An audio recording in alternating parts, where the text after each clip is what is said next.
On va s'intéresser aujourd'hui à ce que vous savez déjà bien sûr sur le génome, ce que vous avez envie de savoir encore plus sur le génome, peut-être même votre génome, puisque à l'heure actuelle on a des outils qui nous permettent d'aller en profondeur pour non seulement lire, comprendre, c'est une chose, mais aussi peut-être modifier le génome.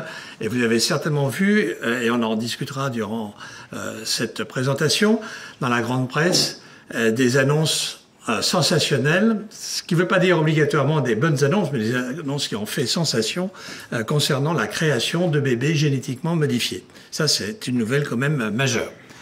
La prochaine diapositive, c'est un petit rappel très simple, mais enfin ça fait toujours bien d'avoir un petit rappel sur la molécule d'ADN, que vous voyez ici, cette double hélice, qui est au passage utilisée aussi par les sculpteurs comme Anselm Kiefer, qui montre une vue un petit peu originale de la double hélice, qui stocke de manière incroyable une quantité d'informations. Quand vous voyez une molécule d'ADN, vous l'avez peut-être pas vu, mais c'est peu de choses finalement. Et quand on sait ce que ça correspond en termes d'information, on peut être absolument ébahi. En plus, c'est un code qui est un code universel. C'est-à-dire que vous, moi, les animaux, les plantes, tout le vivant, en fin de compte, a le même code. C'est une découverte incroyable.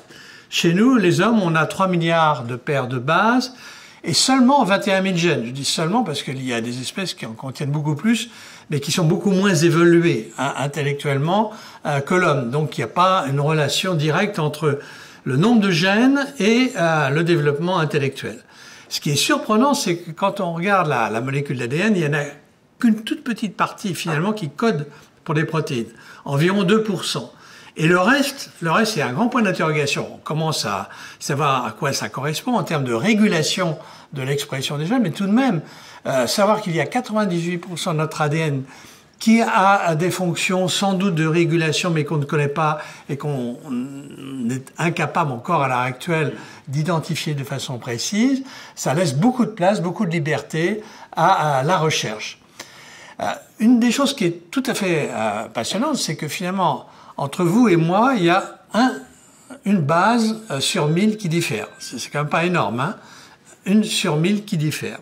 Quand vous regardez les primates, n'importe lesquels, qui sont nos cousins assez anciens, il y a une différence seulement de 1% de base pour expliquer finalement des différences qui, sur le plan du phénotype, c'était de l'aspect quand même absolument considérable.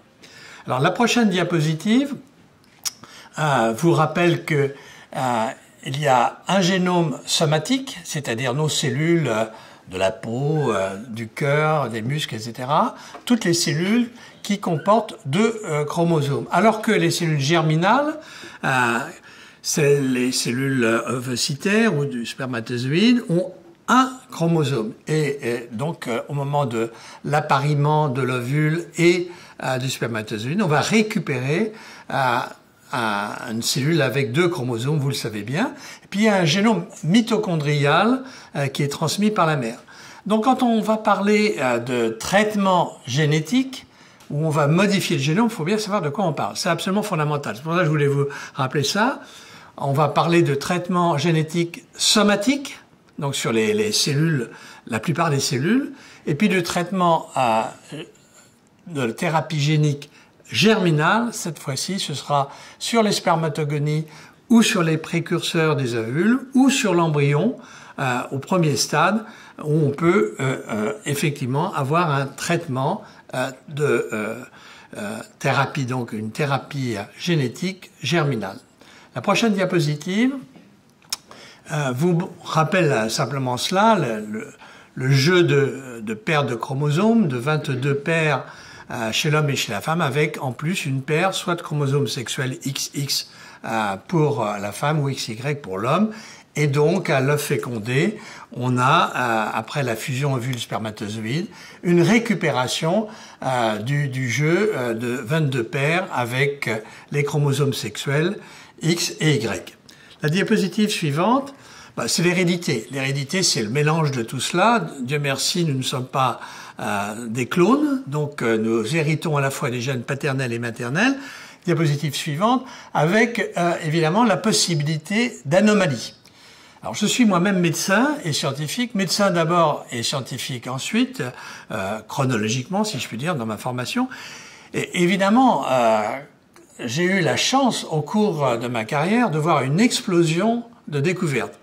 Alors, l'ADN était connu, ça date de Watson et Crick, dans les milieux des années 50, et on a utilisé rapidement ces connaissances pour pouvoir identifier, si vous voulez, la structure de l'ADN, on va y revenir un tout petit peu, et repérer, si vous voulez, des anomalies sur les chromosomes et sur les gènes plus précisément encore, qui sont responsables soit de ce qu'on appelle les maladies dominantes ou les maladies récessives.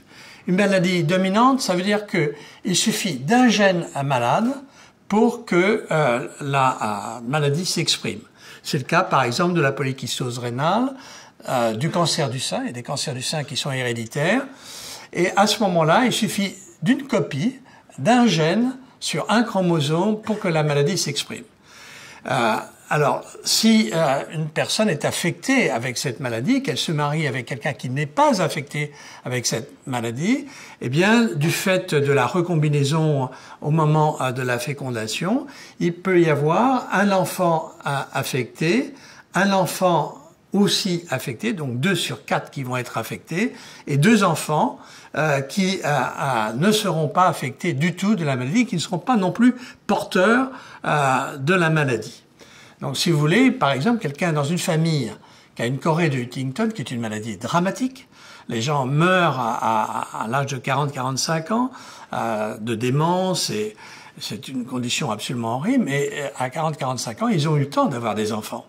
Donc, si vous voulez, vous voyez bien tout l'intérêt médical, premièrement, de faire le diagnostic génétique de façon précoce, si possible, et éventuellement de corriger l'anomalie. Puisqu'il y a un gène malade, est-ce qu'on pourrait pas un jour corriger le gène malade? Et c'est tout l'enjeu de la discussion d'aujourd'hui.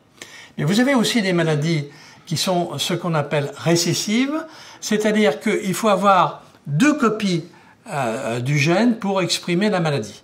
Cette fois-ci, il faut que les 2 gènes soient malades. Pour, par exemple, la mucoviscidose, la drépanocytose, qui est une maladie héréditaire qui affecte notamment le pourtour méditerranéen et certains pays africains, une maladie sanguine, eh bien, il faut donc avoir à ce moment-là habituellement les 2 parents qui sont atteints, mais qui sont atteints avec un seul gène et non pas les 2, et qui en fait sont des porteurs sains et qui vont transmettre à leur descendance ou à certains enfants la maladie. Certains enfants, en fait, ils vont le transmettre à un enfant et d'autres enfants ne seront soit pas affectés, soit seront ce qu'on appelle des porteurs sains. Donc vous voyez, il y a des situations différentes qui correspondent à des situations que l'on peut repérer parfaitement à l'heure actuelle par le diagnostic génétique. C'est pour ça qu'avant de parler de thérapie génique, il faut bien savoir qu'il y a un temps de diagnostic. Alors la diapositive suivante vous montre aussi 2 choses qui sont à mon avis importantes.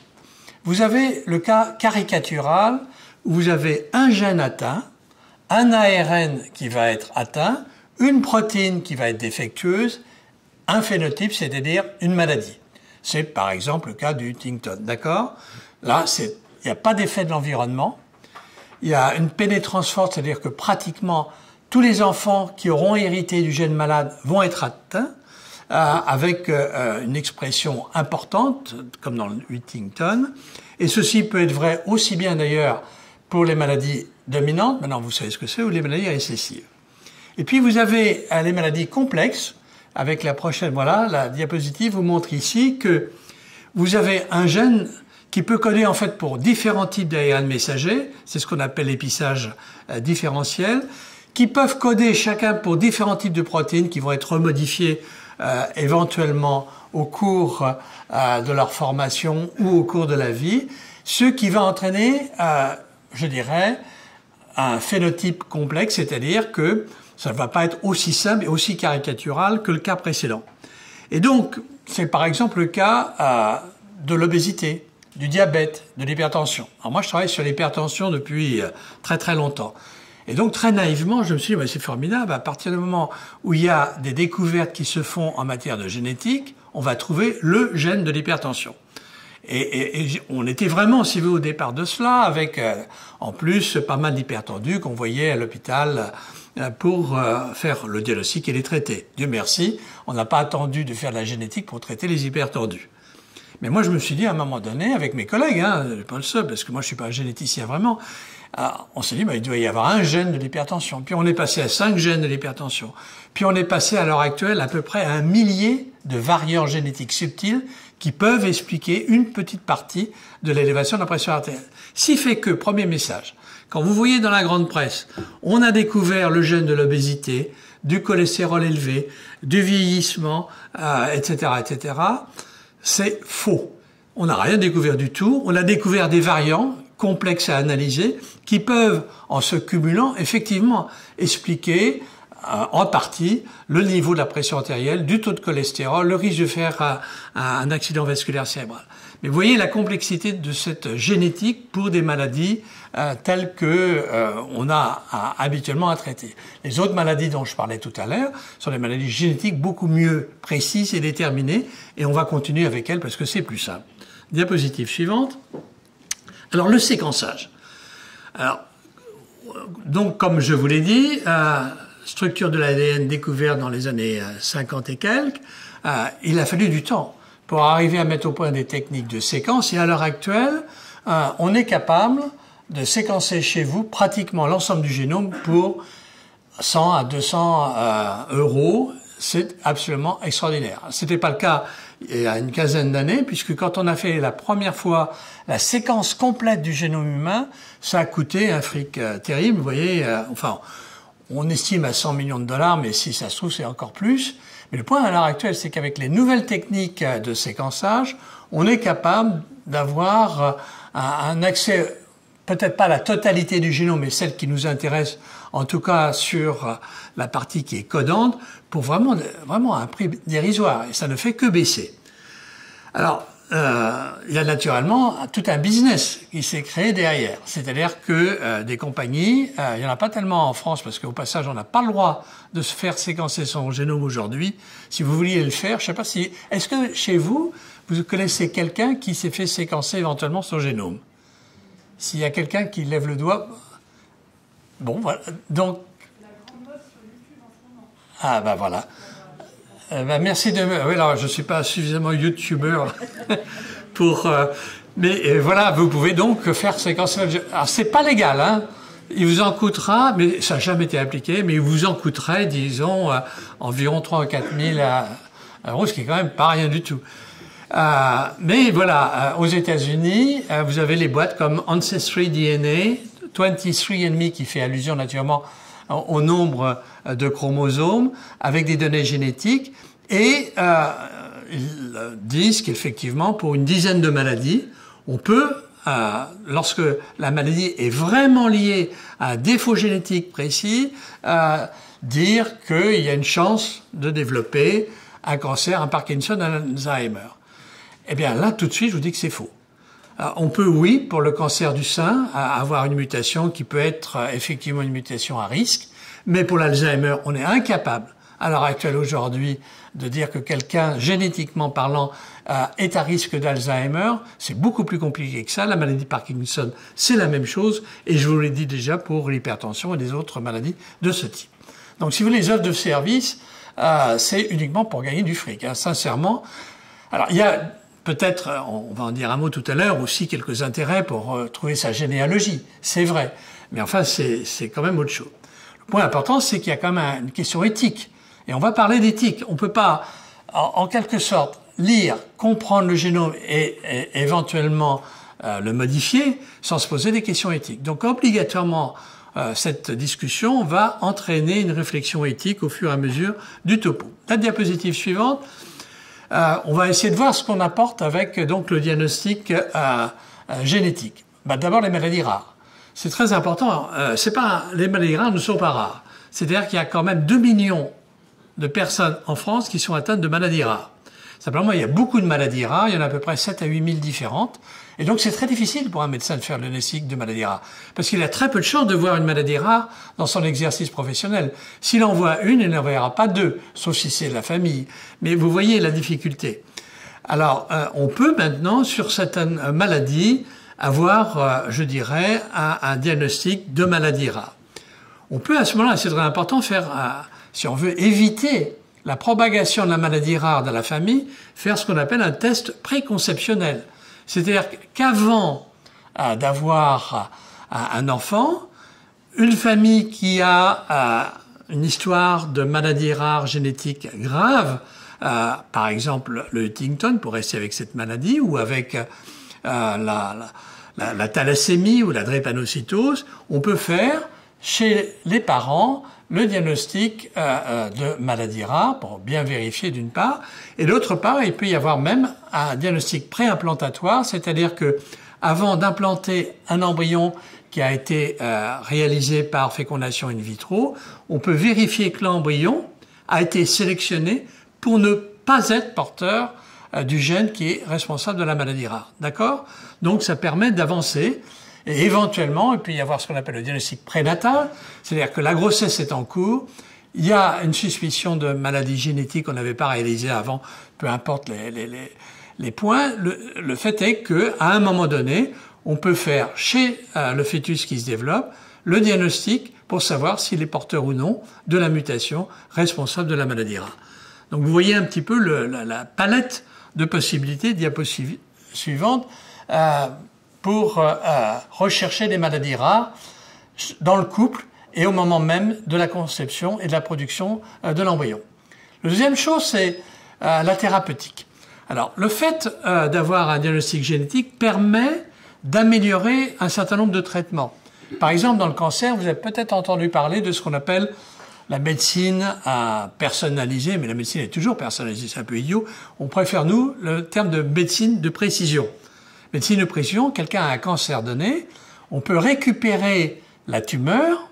À ce moment-là, on va s'intéresser à l'ADN somatique et pas germinal, parce que c'est des cellules qui ne sont pas les cellules germinales.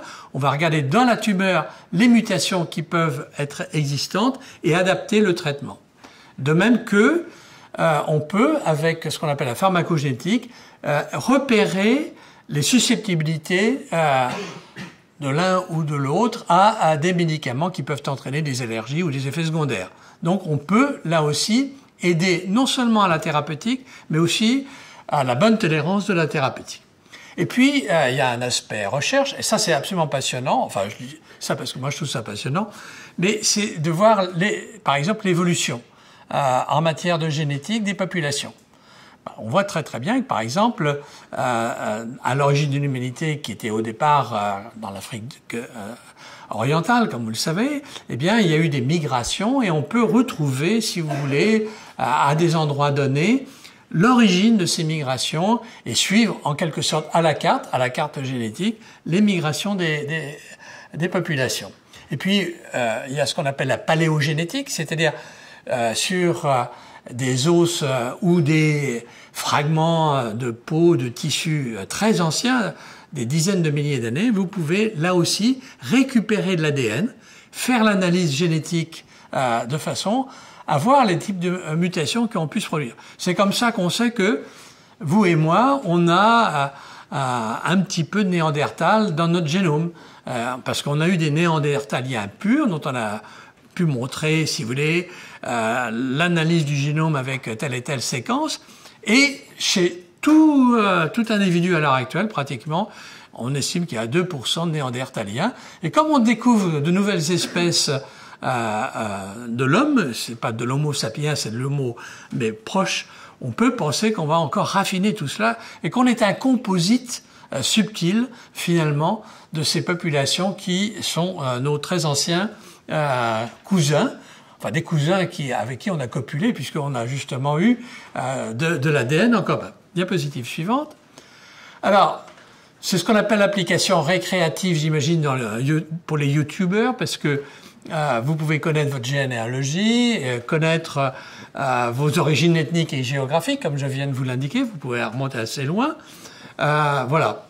Puis il y a un usage policier qui est aussi très important et récemment discuté avec la police, qui est fantastique pour faire dans des micro échantillons des diagnostics de génétique précis et même d'épigénétique. C'est-à-dire que l'épigénétique, c'est ce qui va modifier l'ADN après en fonction de l'environnement, notamment de l'alimentation, du climat, etc. Donc voilà.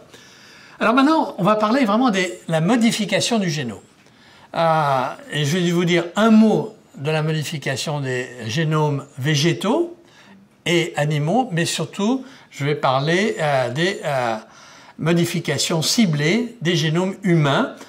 Et vous voyez tout de suite l'intérêt que ceci peut avoir, d'une part pour l'application de la thérapie somatique. Au fond, je viens de vous en parler en parlant du cancer, où on va pouvoir, ayant fait diagnostic, interagir avec les gènes malades directement, on va voir comment. Et puis surtout la thérapie germinale qui pose le problème, notamment de la modification transmissible à partir du moment où on a touché à l'embryon et qu'on lui confère des gènes qu'il n'avait pas au départ ou qui ont été modifiés. Donc la diapo suivante vous rappelle peut-être CRISPR. Alors c'est une histoire récente, hein. Ce qui est formidable quand on fait de la recherche, même quand on en fait vraiment plus beaucoup comme moi à la paillasse, c'est que vous voyez les choses arriver, vous ne pouviez pas les anticiper. Qui aurait pu en effet imaginer que les bactéries, les microbes, puissent s'armer d'un système de défense incroyable contre les virus qui vont les infecter. Franchement, si vous voyez des films de science-fiction, c'est rien par rapport à ce qu'une bactérie est capable de réaliser pour pouvoir neutraliser, flinguer tout virus exogène. Donc à ce moment-là, la bactérie développe un système que nous n'aurions pas pu imaginer. Mais par contre, nous avons su décrypter, et ceci depuis à peu près 7-8 ans, avec notamment Emmanuelle Charpentier, qui est française et qui travaille sur ce sujet avec d'autres collègues bien entendu. Alors on appelle ça ciseaux moléculaires, mais on va voir que c'est peut-être plus tout à fait vrai à l'heure actuelle. L'idée, elle est finalement très simple.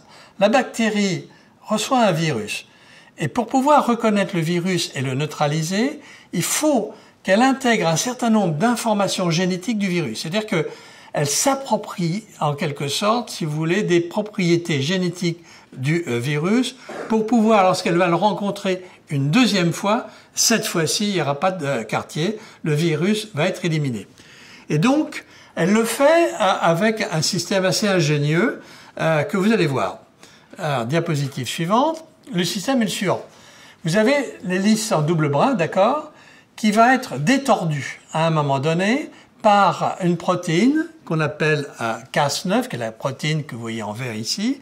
Cette protéine va non seulement détordre la double hélice, mais d'autre part, elle va couper, c'est pour ça qu'on appelle le ciseau moléculaire, cette double hélice. Elle va couper les deux brins de l'ADN.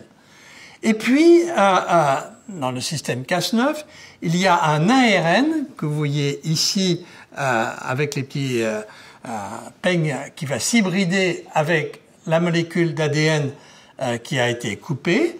Et à ce moment-là, il va y avoir une possibilité de remaniement très précis, très localisé au niveau de l'ADN. Pourquoi très précis et localisé? Parce que l'ARN qui va être mis au niveau de l'ADN, c'est un ARN qui est très spécifique de la séquence que la bactérie veut inactiver chez le phage. Vous voyez? Elle va développer un ARN qui va s'hybrider avec un endroit critique de l'ADN du phage, et ceci est rendu possible grâce à la coupure. Et ensuite, eh bien, il va y avoir un remaniement avec une ressoudure en quelque sorte de l'ADN, et ceci peut s'établir à la fois pour les cellules humaines, pour les cellules végétales, pour les cellules des mammifères ou des animaux. Voilà. Donc, je ne vais peut-être pas rentrer dans le détail de cela. On va passer les deux prochaines diapos et rentrer tout de suite dans les applications. Alors, si vous voulez des détails sur les techniques, ça je peux vous les donner, mais c'est peut-être le point le plus important, c'est de bien réaliser que cette technique-là, elle est valable dans les trois espèces, donc végétale, animale et chez l'homme, qu'elle est très simple à réaliser, qu'elle est tellement simple qu'il y a même des kits que l'on peut trouver sur Internet pour bricoler. Ça pose quand même des problèmes au passage, parce qu'on bricole quoi et comment. Donc, si vous voulez, c'est pas cher, et ça permet d'avoir des résultats qui sont assez spectaculaires. Alors, sur le plan du végétal, eh bien, vous connaissez bien sûr les OGM. C'est une autre technique que l'on pourrait, ou qui a commencé à être utilisée pour produire des plantes génétiquement modifiées. Alors ça, on peut en discuter tout à l'heure, parce qu'il y a tout un débat sur ce sujet à l'heure actuelle. Parce que ce qu'il faut savoir, c'est que quand on veut modifier une espèce végétale, pour la rendre par exemple insensible au froid, à la déshydratation, ce qui sont des qualités qui sont utiles pour pouvoir développer de nouvelles espèces et nourrir l'humanité, eh bien vous pouvez agir par exemple de façon artificielle, avec des pollinisations manuelles, puisque les abeilles malheureusement sont en danger. On peut induire, et c'est comme ça que la plupart des espèces végétales ont été modifiées, elles ont été induites par des mutations induites par les rayons X ou bien par des cancérigènes. Donc, au passage, c'est assez amusant quand on dit, quand on dit que par exemple il faut absolument stopper le glyphosate, bien sûr, je suis d'accord qu'il faut stopper le glyphosate étant donné son risque cancérigène possible, mais il faut bien savoir que les plantes elles-mêmes, quand vous mangez du pain, le blé a été produit, il a été sélectionné à partir de graines qui ont été modifiées par ces carcinogènes ou ces rayons X. Hein. Mais comme ça a été très bien toléré avec le temps, on n'en parle pas et les gens l'oublient. Mais on peut quand même essayer de faire mieux, justement en utilisant des techniques comme CRISPR. Par exemple, si on veut établir des tomates, du riz qui soient résistants à des champignons comme l'oïdium, avoir du riz qui soit susceptible de résister à la sécheresse, eh bien on peut utiliser ces techniques de CRISPR, avec les questions éthiques qui se posent par derrière, et d'acceptation aussi. Donc ça, ce sera quelque chose d'intéressant. Là, pour les animaux, aujourd'hui, il n'y a pas d'animaux qui sont modifiés par CRISPR. Je vous dis tout de suite pas plus d'ailleurs qu'il y a de plantes comestibles aujourd'hui modifiées par CRISPR. Mais la question va se poser. Pour les animaux, c'est pareil. On pourrait obtenir des aliments moins allergisants en supprimant par exemple un gène qui est la bêta-lactoglobine et qui entraîne des allergies. Et chez les bovins, on peut parfaitement faire un ciblage et uniquement supprimer ce gène-là. Un autre gène qui pourrait être intéressant, c'est le gène qui est responsable des cornes. Parce que il y a naturellement des espèces bovines qui sont sans cornes. Faut pas croire que toutes les vaches ont des cornes, il y en a qui n'en ont pas. Et celles qui n'en ont pas sont quand même moins dangereuses pour l'éleveur, d'une part, et aussi pour le troupeau. Il n'y a pas les coups, etc. Et donc, on peut parfaitement éditer, je dirais, puisque ça s'appelle comme ça, modifier le génome pour éviter l'apparition de cornes. Et puis, il y a aussi une chose que l'on peut faire et qui commence à être travaillée. Tout ça, c'est de la recherche. Mais ça vous donne une idée. Il faut anticiper ce qui va arriver quand on fait la recherche. Eh bien, on peut éliminer, par exemple, des rétrovirus chez le porc. Alors ça, c'est très important parce que le porc est, vous le savez sans doute, le plus proche de l'homme. Ah oui, c'est comme ça.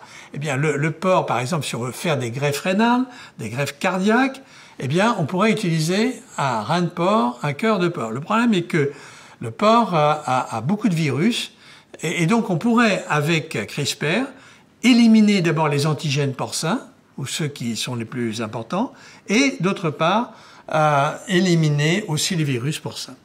Alors maintenant, on va passer à l'homme. Alors, en fait, la thérapie génique, c'est pas du récent. Ça date déjà des années 2000. C'est ce que j'appellerais la thérapie somatique traditionnelle, où vous avez vu, vous savez, les enfants bulles que l'on a traités parce qu'ils ont un déficit immunitaire. Il leur manque un gène de l'immunité, et à ce moment-là, on met dans les cellules bien sélectionnées du patient, on introduit de façon artificielle, évidemment, le gène manquant, on réintroduit les cellules chez le patient, les cellules vont proliférer et vont permettre au patient de sortir de sa bulle et d'avoir un système immunitaire correctement développé. Malheureusement, c'est peu efficace, ces techniques-là, c'est-à-dire qu'il faut traiter énormément de cellules On n'est pas capable correctement de contrôler ce type d'opération, d'une part. Et d'autre part, il y a un risque quand on fait ce type de travail, c'est qu'on le fait à l'aveugle. C'est-à-dire qu'on injecte en quelque sorte le gène en priant le bon Dieu pour qu'il se mette au bon endroit, qu'il y ait suffisamment de copies et que ça marche. Alors on commence à mieux raffiner cela, mais il reste néanmoins la possibilité de ce qu'on appelle des mutagénèses insertionnelles, c'est-à-dire que s'il se place à un mauvais endroit, il peut entraîner des dégâts et même des cancers. Et ça a été le cas, notamment dans les déficits immunitaires, au tout début où il y a eu, sur une dizaine de patients, il y a eu 2 cancers de leucémie qui ont pu être traités, mais enfin qui ont été induites par la technique. Diapositive suivante, et la diapositive suivante encore. Au fond, cette thérapie somatique, c'est vraiment donc les cellules, là, les cellules sanguines, entre autres.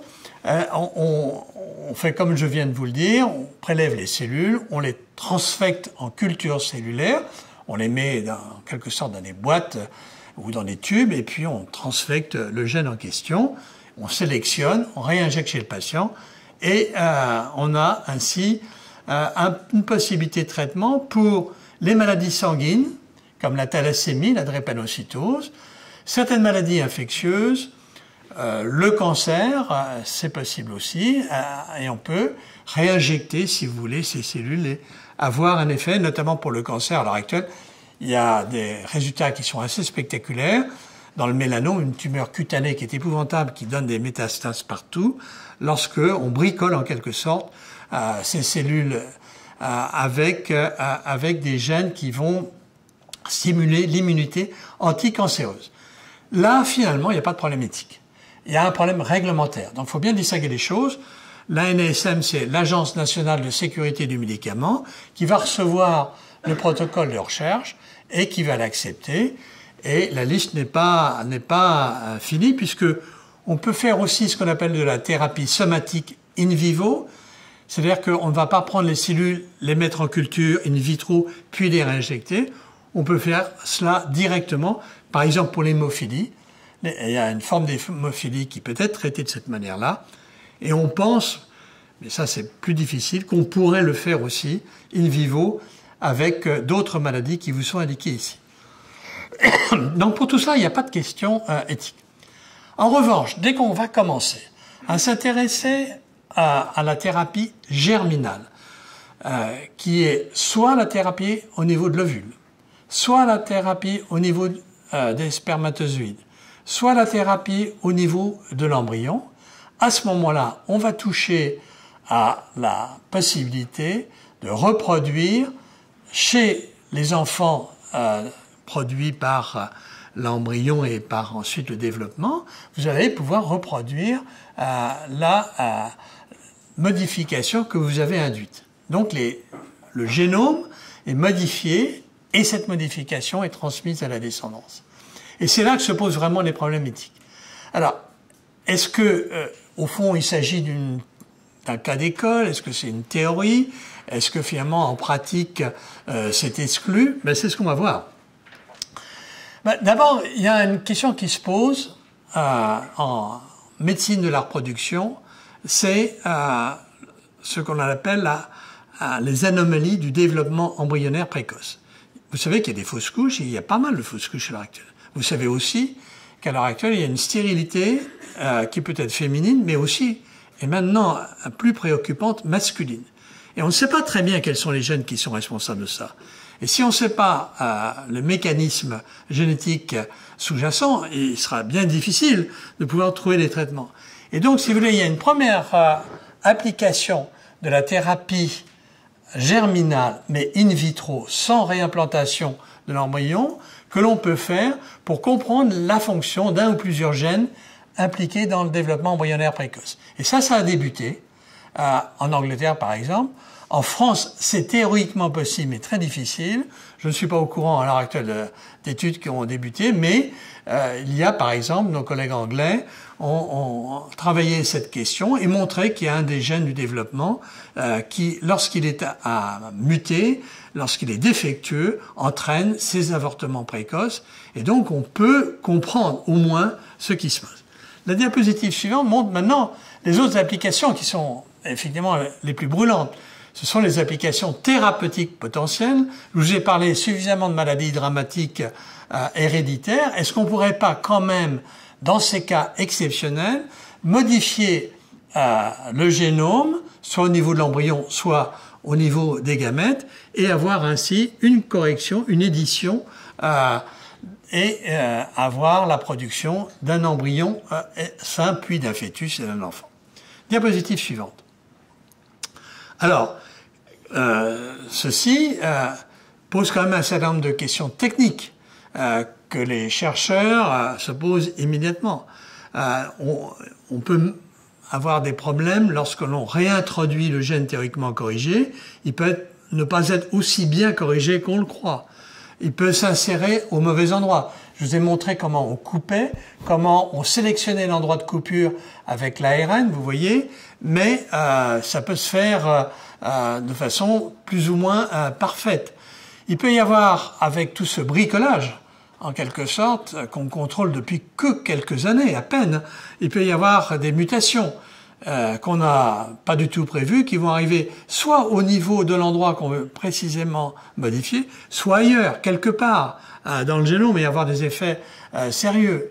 On peut aussi, quand on fait ce type d'expérimentation, imaginer qu'il va y avoir des réactions en chaîne que l'on ne peut pas encore complètement prévoir s'il existe une mutation qui se trouve dans un endroit critique du génome. Il peut y avoir une réaction de l'organisme et enfin, il peut y avoir des effets à long terme, ce qui fait que tout de suite, et là je vous parle vraiment, c'est des choses très récentes, il y a eu un meeting important il y a 2 ans qui a conclu, meeting international, qu'il était absolument nécessaire, avant d'envisager quoi que ce soit, de mettre au point des systèmes de vérification, contrôle de qualité, etc.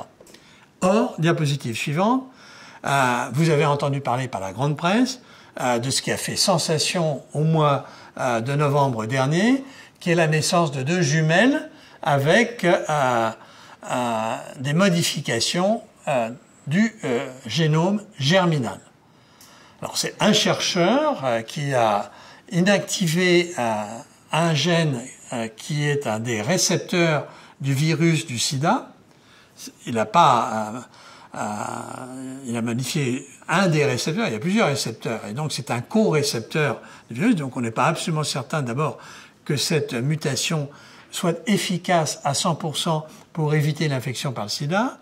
Il a injecté dans le sperme du père, donc sur les gamètes mâles, le père était atteint de sida, la correction, c'est-à-dire l'inactivation du récepteur CCR5, du récepteur du gène du sida, et puis il a implanté les embryons et il y a eu une naissance de 2 jumelles. Alors là, une des 2 jumelles a les 2 gènes porteurs du CCR5 qui ont été inactivés, donc à ce moment-là, normalement, si elle était infectée par le sida, et notamment par le sida provenant du père, ceci devrait la protéger à 100%, mais l'autre jumelle n'a qu'un des 2 gènes qui a été inactivé pour la réception, si je puis dire, du virus du sida. Et donc, ça pose naturellement des tas de problèmes. Alors, ça pose des tas de problèmes, je vais vous les indiquer, là, diapositive suivante. La prochaine diapositive va vous montrer, premièrement, la communauté médicale s'est insurgée. Il faut bien savoir que les journalistes, évidemment, se sont emparés de la question et ont posé la question aux gens qui travaillent sur ces sujets et aux éthiciens et à l'Académie des sciences où nous sommes et à l'Académie de médecine. On a discuté de ces questions-là. Mais qu'on avait discuté avant, hein, on n'a pas été pris au dépourvu. On s'est dit qu'un jour ou l'autre, il y aura bien quelqu'un qui ferait ce qu'on pensait ne pas être éthique. D'abord, il n'y a pas de nécessité médicale. C'est-à-dire que si quelqu'un est atteint du sida et qu'il veut avoir un enfant, on peut parfaitement laver le sperme et le débarrasser du sida de cette façon-là et à ce moment-là avoir une grossesse qui est pratiquement à 100% dénuée de risque de transmission du sida chez le fœtus et chez l'enfant. Donc si vous voulez, déjà il n'y avait pas de nécessité médicale. L'effet de la mutation qu'il a induite sur le gène CCR5 est en fait mal connu. Donc on ne sait pas si vraiment ça bloquerait. Il semble que le consentement éclairé des patients a été discutable, disons pour l'instant. En tout cas, ça s'est fait à l'insu de l'université. Et le consensus de tous les gens qui étaient à Hong Kong et qui ont été sidérés de cette révélation a été de condamner, y compris les Chinois, cette expérience. À notre connaissance, il n'y en a pas d'autres en cours. Encore que les bruits courent qu'il y aurait une troisième grossesse, je ne sais pas où, mais enfin, il est possible qu'il y en ait d'autres à l'heure actuelle qui se fassent à bas bruit et qu'on ait de nouvelles révélations. Qu'est-ce qui va se passer pour ces jumelles? Personne ne le sait. Il va falloir les suivre de façon extrêmement rigoureuse. Comment ceci a été mis en place? Personne ne le sait. Alors, ce sont des questions clés. Diapositive suivante. Vous voyez, même si on peut imaginer qu'on pourrait éliminer, mais complètement, dans l'espèce humaine, la transmission de la chorée de Huntington, de la drépanocytose, etc., il faut quand même se poser ces questions, à savoir une transmission obligatoire d'une affection génétique. Je vous ai expliqué au départ à quoi ça correspondait. Il faut se dire aussi qu'il y a peut-être d'autres alternatives, qu'on peut faire un diagnostic préconceptionnel ou préimplantatoire chez l'embryon, mais il est vrai que dans des cas tout à fait extrêmes, il peut y avoir discussion sur ce sujet. Diapositive suivante. Je vais passer maintenant rapidement, parce qu'au fond, tout cela, je viens de vous le dire, c'est le rapport de 2017 qui mettait des conditions précises à l'utilisation éventuellement un jour discutable de la thérapie génique germinale, et ces conditions, il faut qu'on les applique pour l'avenir. Diapositive suivante. Voilà, je vais passer quelques diapositives, on va passer la prochaine. Pour vous dire que la loi en France, c'est qu'aucune transformation ne peut être apportée au caractère génétique dans le but de modifier la descendance. Autrement dit, cette expérimentation est totalement illégale en France. On ne peut pas non plus d'ailleurs créer des embryons transgéniques ou chimériques. C'est aujourd'hui en France interdit. Diapositive suivante.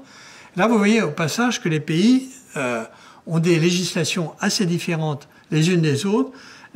Celles qui sont en foncé, ce sont, comme la France, ce sont des pays qui ont accepté, ratifié la Convention d'Oviedo, qui est exactement cela. C'est-à-dire pas de transmission chez l'embryon ou les gamètes de caractéristiques de gènes qui auront été modifiés dans un but thérapeutique. Aujourd'hui, c'est interdit. Il est possible que ça évolue, et ça va être la discussion. Diapositive suivante. Voilà, c'est ce que vous rappelle cette diapositive. Diapositive suivante. Alors, je terminerai par les aspects sociétaux. Là, je vous ai parlé, évidemment, beaucoup de gènes, de diagnostic génétique, de manipulation des gènes. Mais alors, au fond, vous êtes dedans, et c'est très bien, ça vous fait revoir un petit peu les cours d'une autre manière, mais toutes ces questions posent des questions en même temps sociétales. L'aspect financier, j'y ai fait allusion tout à l'heure, l'information du public. Alors, vous êtes maintenant un public averti. Et d'ailleurs, si vous regardez dans les recommandations, il est dit qu'il faut sensibiliser les lycéens, c'est textuel, c'est un peu partout dans tous les pays, sensibilisons les lycéens qui sont alertes, capables de comprendre, de s'adapter, et en plus, qui auront, eux, vous aurez ce genre de discussion dans l'avenir. C'est pas possible que vous passiez 40 ans d'une vie sans qu'on revienne sur ce sujet. Rien n'est réglé aujourd'hui. Donc il faut pouvoir avoir la compréhension de tout cela. Et évidemment, tout cela pose aussi, sur le plan sociétal, une question d'acceptabilité de la société, avec en plus un aspect religieux, c'est clair, un aspect légal, et même tous les dévoiements qui peuvent exister.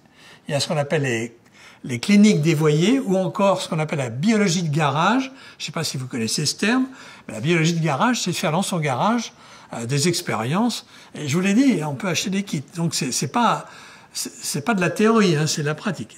Diapositive suivante. Alors il y a le problème naturellement de l'information par les médias. qui est un problème délicat, difficile. Il faut que les journalistes scientifiques comprennent de quoi on parle. Et il faut changer notre langage.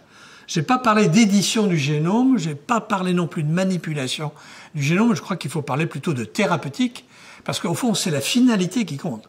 Ce qu'on cherche, nous, comme médecins en tout cas, c'est à utiliser notre savoir pour avoir de meilleurs traitements. C'est ça qui compte.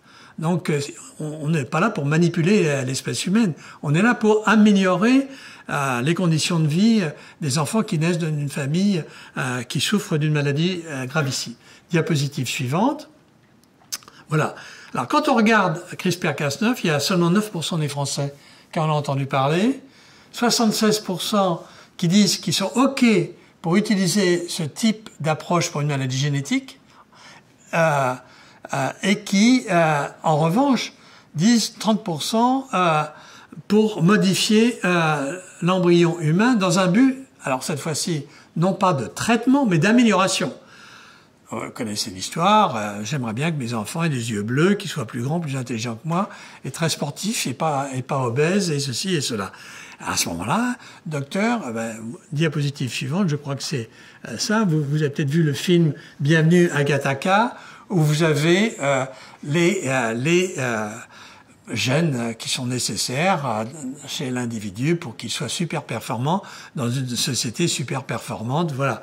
Vous avez aussi le mythe de Blade Runner ou de Frankenstein que tout le monde véhicule quelque part. On spécule en fantasme.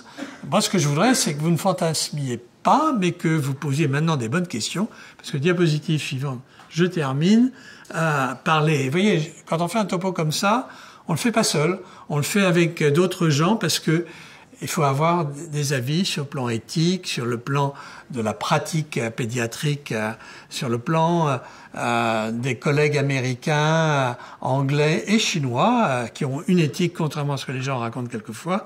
Enfin bref. Et naturellement le comité consultatif national d'éthique. Et vous savez qu'à l'heure actuelle, nous avons une révision de la loi de bioéthique qui se fera, je pense, à la fin de l'année ou en tout cas l'année prochaine et qui va naturellement en partie traiter ce sujet-là, pas complètement, mais en partie.